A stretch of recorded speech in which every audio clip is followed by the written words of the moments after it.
नमस्कार। Super India news team में आपका स्वागत है। मैं हूं राजेश आर्य। आइए देखते हैं आज का विशेष समाचार। बिना शिक्षक विश्व गुरु बनने का सपना।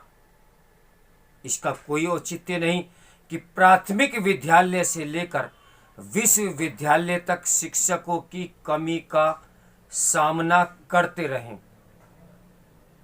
हर नया वर्ष नई आशाएं लेकर आता है। इससे अच्छा और कुछ नहीं कि घरेलू और बाहरी मोर्चे पर अनेक समस्याओं के बीच देश में यह भाव है कि भारत आने वाले वर्ष में द्रुत गति से प्रगति के पथ पर बढ़ता रहेगा। इसी भाव के तहत कई प्रतिष्ठित व्यक्तियों की ओर से यह भी कहा जा रहा है और कहा जाता है कि भारत विश्व गुरु बनने की दिशा में बढ़ रहा है। भिन्न भिन्न लोगों के लिए विश्व गुरु का मंतव्य अलग अलग हो सकता है, लेकिन इस साझा राय पर शायद ही किसी को आपत्ति हो कि भारत प्रगति के पथ पर बढ़ने के साथ विश्व की समस्याओं के समाधान में सहायक बनेगा और उसे राह भी दिखाएगा। पता नहीं ये कब होगा, लेकिन इसमें संदेह नहीं कि देश के आगे बढ़ने का एक रास्ता हमारे विद्यालयों और विश्वविद्यालयों से होकर निकलता है। देश को आगे ले जाना है तो शिक्षा में सुधार सर्वोच्च प्राथमिकता होनी चाहिए। यह प्राथमिकता केवल तय ही नहीं की जानी चाहिए, बल्कि धरातल पर अमल होती दिखनी भी चाहिए। शिक्षा ही किसी देश की भावी पीढ़ी को उन मूल्यों से लैस करती है जो उसकी चतुर्दिक प्रगति में सहायक बनती है। बिना शिक्षा की कल्पना नहीं की जा सकती। एक ऐसे समय जब देश को विश्व गुरु बनाने की बातें हो रही हों, तब यह देखना दुखद है कि देश के केंद्रीय विश्वविद्यालयों और आईआईटी एवं आईआईएम में शिक्षकों के 11,000 से अधिक पद रिक्त पड़े हुए हैं। संसद के शीतकालीन सत्र में बताया गया कि 45 केंद्रीय विश्वविद्यालयों में स्वीकृत 18,956 पदों में से प्रोफेसर, एसोसिएट प्रोफेसर और असिस्टेंट प्रोफेसर के कुल 6,180 पद खाली हैं। भारतीय प्रौद्योगिकी संस्थानों में स्वीकृत 11,170 पदों में से 4,502 पद खाली हैं। इसी तरह भारतीय प्रबंध संस्थानों में 1,566 पदों में से 493 पद खाली पड़े हुए हैं।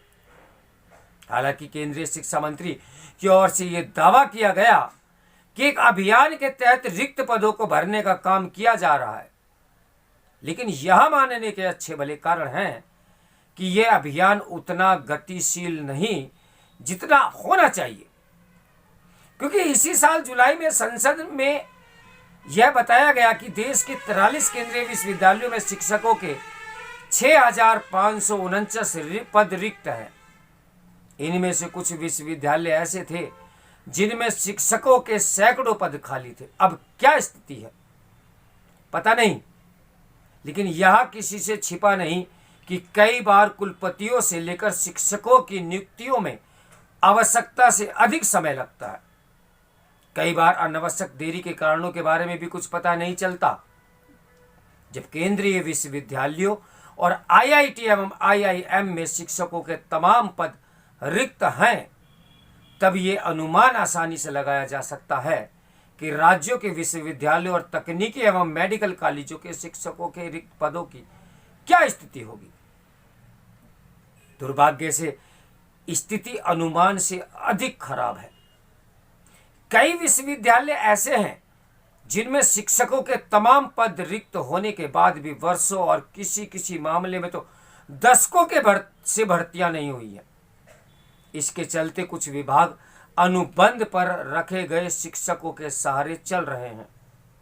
इसका अनुमान भी सहज ही लगाया जा सकता है कि जिन विश्वविद्यालयों में शिक्षकों के दर्जनों पद वर्षों से रिक्त हों, वहां पठन पाठन की क्या स्थिति होगी। इस पर हैरानी नहीं कि शिक्षकों की कमी के चलते देश के कुछ विश्वविद्यालय 3 साल की पढ़ाई के बाद दी जाने वाली डिग्री 4 वर्षों के बाद भी नहीं दे पा रहे हैं। इसी तरह कुछ विश्वविद्यालयों के छात्र 5 साल बाद भी अपनी ग्रेजुएशन की डिग्री पाने की प्रतीक्षा कर रहे हैं। समस्या केवल विश्वविद्यालयों के स्तर पर ही शिक्षकों की कमी की नहीं है, उनकी तरह प्राइमरी और माध्यमिक विद्यालयों में भी बड़ी संख्या में शिक्षकों के पद खाली पड़े हुए हैं।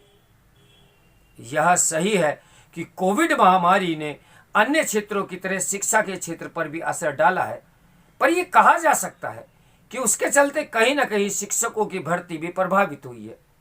लेकिन इसकी अनदेखी नहीं की जा सकती कि बीते 3 वर्षों के दौरान विभिन्न राज्यों के चुनाव समेत अन्य कई काम समय पर होते रहे।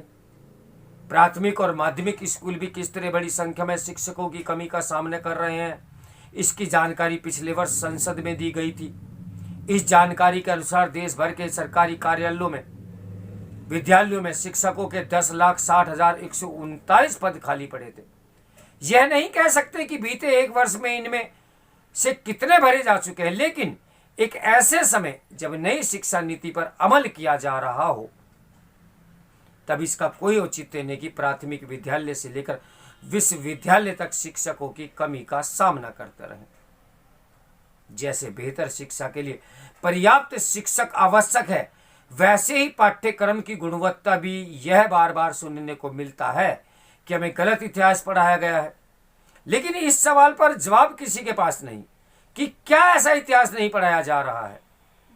अब ऐसा इतिहास नहीं पढ़ाया जा रहा है, समझना कठिन है कि ऐसे उपाय क्यों नहीं किए जा रहे हैं जिससे भावी पीढ़ी को गलत इतिहास न पढ़ाया जाए। क्या ये विचित्र नहीं कि मोदी सरकार के 8.5 साल और 4 शिक्षा मंत्रियों के बाद भी इतिहास के पाठ्यक्रम में ऐसे संशोधन नहीं किए जा सके जिससे छात्रों को गलत इतिहास पढ़ाने की शिकायत दूर हो सके। चूंकि ऐसी शिकायतों का समाधान नहीं हो रहा है, इसलिए इस दावे पर संदेह होता है कि भारत विश्व गुरु बनने की राह पर है। जबकि सुपर इंडिया न्यूज टीवी बहुत से ऐसे समाचार पाठ्यक्रम को लेकर निकाल चुका है कि इसमें संशोधन की आवश्यकता है और अति आवश्यकता है। इतिहास को जिस प्रकार से तोड़ मरोड़ कर हमें पेश किया गया 70 वर्षों से, वही तो हम और हमारे बच्चे पढ़ रहे हैं। तो वह कार्य कब पूर्ण होगा और हम विश्व गुरु बनने की राह पर निकल पड़े हैं। क्या संदेह व्यक्त करना जायज नहीं है? तो मेरे साथ बने रहिए सुपर इंडिया न्यूज टीवी की ब्रेकिंग न्यूज के लिए। नमस्कार, मैं हूं राजेश आर्य।